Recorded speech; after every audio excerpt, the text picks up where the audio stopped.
At narito po ang ating update sa binabantay nating si Bagyong Luis. Inyong papansin na maulap na kalangitan at may mga pag-ulan sa malaking bahagi ng Luzon dahil sa Bagyong Luis. Si Bagyong Luis ay malapit po sa bandang east ng Central Luzon. Kasalukuyan nasa layo itong 130 kilometers east-southeast ng Kasiguran, Aurora.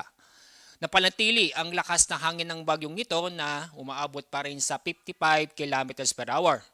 Ngayon ay inaasahan natin ito ay magtatagal sa bandang east of Aurora, itong si Bagyong Luis. Yung namang southwest monsoon na habagat ay sa ngayon wala pa, pero inaasahan natin makakapekto ang habagat sa Palawan at western section ng Visayas ngayong araw. Samantala yung si Bagyong Dolphin, inyong papansin napakalayo ito sa ating bansa kaya walang direktang epekto sa ating panahon ngayon. Kasalukuyan ang layo ni Typhoon Dolphin ay nasa more than 2,800 kilometers east-northeast ng extreme northern Luzon. Ang kanyang lakas ng hangin ay umabot sa 155 kilometers per hour.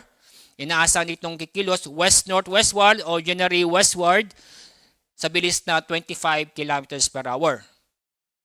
Ang kanyang forecast track nitong si Dolphin ay dadaan dito sa may bandang generally westward at dadaan sa may north ng northern boundary ng PAR. At maaari po sa Thursday o Friday na dito na ang Bagyong Dolphin.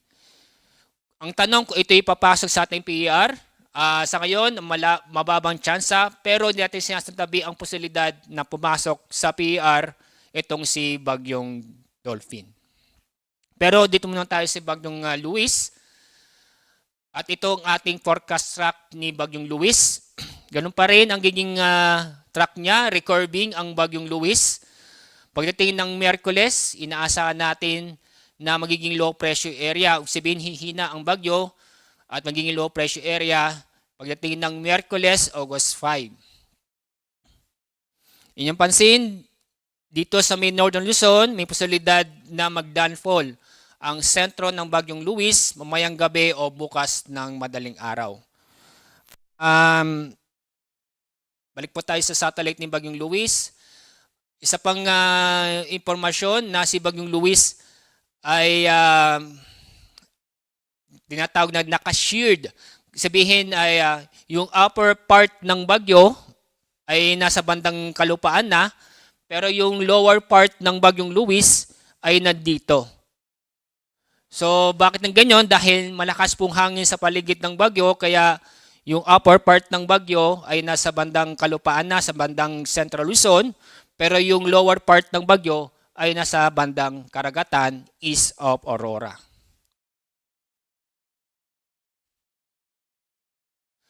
Ito na po yung mga lugar na sa ilalim ng wind signal number 1. Ito yung central at eastern portion ng Cagayan, Isabela, Quirino, eastern at southern portion ng Apayao, eastern portion ng Kalinga, eastern portion ng Mountain Province, eastern portion ng Ifugao, northern portion ng Aurora, Polillo Island, northern portion ng Camarines Norte. Ngayong araw may inaasahan tayong malalakas na pag-ulan. Heavy to intense na pag-ulan ating maranasan sa La Union, Pangasinan, Zambales sa Bataan. Moderate to heavy rains naman sa Kalinga, Mountain Province, Ifugao, Benguet, Nueva Vizcaya, Quirino, Nueva Ecija, Tarlac, Pampanga at Bulacan. Bukas may inaasahan pa rin tayong heavy to intense na pag-ulan sa La Union, Pangasinan, Zambales at Bataan. Moderate to heavy rains naman sa Ilocos Sur, Benguet, Nueva Vizcaya, Quirino, Aurora, Nueva Ecija, Tarlac, Pampanga, Bulacan, Rizal, Metro Manila, Cavite, Batangas at Occidental Mindoro. Sa araw ng Miyerkules, August 5, binasang pa rin heavy to intense na pag-ulan sa Zambales, Bataan at Occidental Mindoro. Moderate to heavy rains naman sa La Union, Benguet, Pangasinan, Nueva Ecija, Tarlac, Pampanga, Bulacan, Rizal, Metro Manila, Cavite, Laguna at Batangas. Kaya sa mga kababayan po natin sa mga nabanggit ng lugar, mula ngayon hanggang Miyerkules may nasang malalakas ng pag-ulan.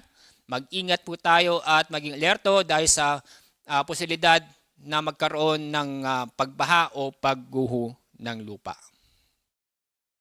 Sa ibang lugar na kung saan ay walang direktang epek ng bagyo, ay makakaranas ng malalakas ng hangin ngayon at bukas sa malaking bahagi ng Luzon at Visayas, Lanao del Norte, Misamis Occidental, Camiguin, Surigao del Norte, Dinagat Islands, Sarangani, Davao Occidental at Davao Oriental. Sa Miyerkules, may naasam pa rin malalakas na hangin sa malaking bahagi pa rin ng Luzon at Visayas, Zamboanga Peninsula, Northern Mindanao, Dinagat Islands, Surigao del Norte, Agusan del Norte, Davao Occidental at Davao Oriental.